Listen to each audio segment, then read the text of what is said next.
Olá, pessoal. Espero que todos estejam bem. E está começando um Conte com Impulso. Aquele empurrão que é impulso preparatório e acompanhamento escolar está dando para vocês mandarem bem na prova de física do Enem 2020. E depois de um tempinho sem vídeos, estamos agora de volta à ativa, terminadas as férias, terminado o recesso, e estamos de volta aos estudos. E de volta também aos vídeos semanais com resoluções de exercícios. Eu sou o professor de Física, Matheus Anitti, e esse é o Conte com a Impulso.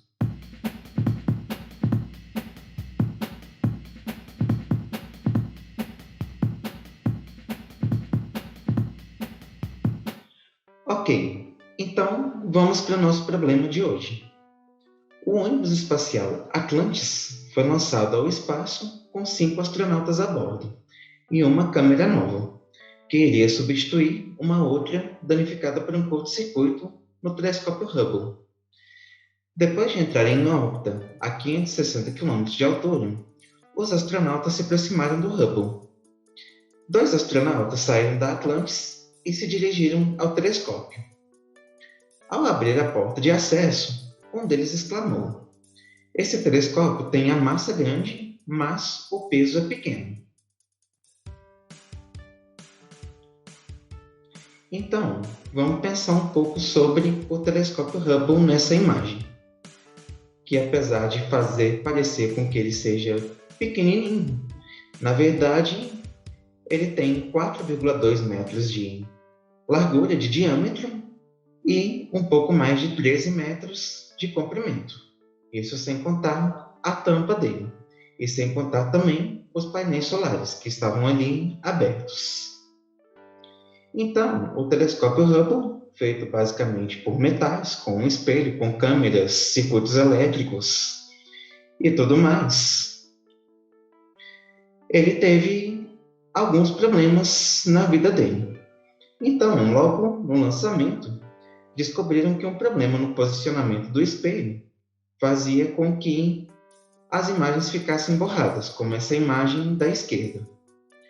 Então, uma primeira missão da NASA teve que reposicionar o espelho para corrigir o problema e permitir que as imagens se tornassem nítidas, como essa imagem da direita. E uma outra missão foi essa substituição da câmera. Então, se a questão está falando de um satélite, nós já temos que ter na nossa mente duas coisas importantes: a gravitação de Newton e as leis de Kepler. Então, vamos pensar primeiro nas leis de Kepler. A primeira lei diz que os planetas orbitam o Sol em órbitas elípticas, tendo o Sol como um dos focos. Então, o telescópio também vai orbitar o nosso planeta em uma órbita elíptica, tendo a Terra como um dos focos. É claro que essa elipse ela pode ser basicamente uma circunferência também, desde que a distância do satélite até o nosso planeta, ou do nosso planeta até o Sol, seja aproximadamente constante, que é mais ou menos o que acontece com a Terra. A segunda lei de Kepler, ela fala para a gente que o raio vetor que liga o Sol aos planetas, ou o nosso planeta a um satélite, ele vai varrer áreas iguais em tempos iguais. Isso significa que, para aquele satélite, para aquele planeta, ou principalmente para aquele cometa, que em época se aproxima do Sol e em época se distancia muito do Sol, ele tem velocidades diferentes em tempos diferentes. Quando ele estiver longe do Sol, ele vai ter uma velocidade menor, e quando ele estiver perto do Sol, ele vai ter uma velocidade maior. Isso porque ele vai varrer áreas iguais em tempos iguais.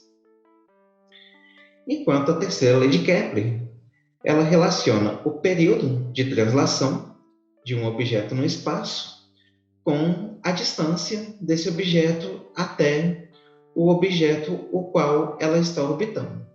Ou seja, o período de translação ao quadrado dividido pela distância ao cubo é um valor constante.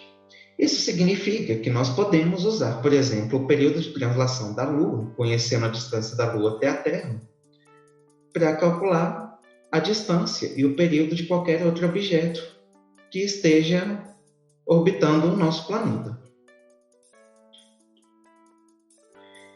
Então, o problema fala sobre a afirmação do astronauta. Considerando as leis de Kepler, se justifica porque o tamanho do telescópio determina sua massa, enquanto o seu pequeno peso decorre da falta de ação da aceleração da gravidade. É mentira! Bom, aparentemente não, não é mesmo? Vamos pensar nessa alternativa. Bom, as leis de Kepler, elas não falam nada sobre a gravidade, sobre força. Então, alternativa incorreta. Vamos pensar na segunda alternativa, então. Se justifica ao verificar que a inércia do telescópio é grande comparada à dele próprio, e que o peso do telescópio é pequeno porque a atração gravitacional criada por sua massa era pequena.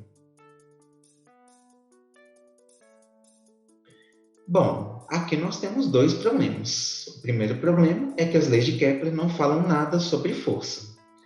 E o segundo é a terceira lei de Newton. Uma vez que as forças atuam em pares, com o mesmo módulo ou mesma direção e sentidos opostos, então a força que o nosso planeta faz sobre o telescópio é exatamente a mesma força que o telescópio faz sobre o nosso planeta. Alternativa errada. Então vamos para a terceira. Não se justifica, porque a avaliação da massa e do peso do objeto em órbita tem por base as leis de Kepler, que não se aplicam a satélites artificiais. Nós temos aqui um grande erro também, porque as leis de Kepler se aplicam a todos os objetos que estejam orbitando um corpo maior e mais pesado. Isso quer dizer que as leis de Kepler se aplicam aos planetas orbitando o Sol, à Lua orbitando a Terra, qualquer satélite artificial orbitando a Terra ou a Lua, e a qualquer lua de qualquer outro planeta do Sistema Solar. Então, alternativa errada também. Na letra D, não se justifica, porque a força-peso é a força exercida pela gravidade terrestre, nesse caso sobre o telescópio, e é responsável por manter o próprio telescópio em órbita.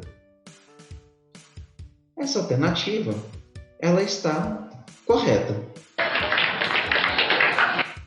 Ela está correta porque a força-peso, no caso de um objeto em órbita, ela é uma força de tendência central, ou seja, uma força centrípeta.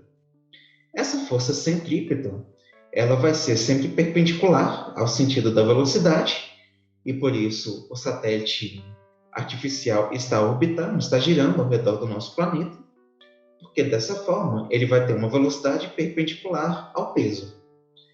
E dessa forma, o satélite se mantém em órbita devido à aceleração centrípeta criada pela força entre o satélite e o nosso planeta. Ou seja, a alternativa D é a alternativa correta. Então, pessoal, esse foi o Conte com a Impulso dessa semana.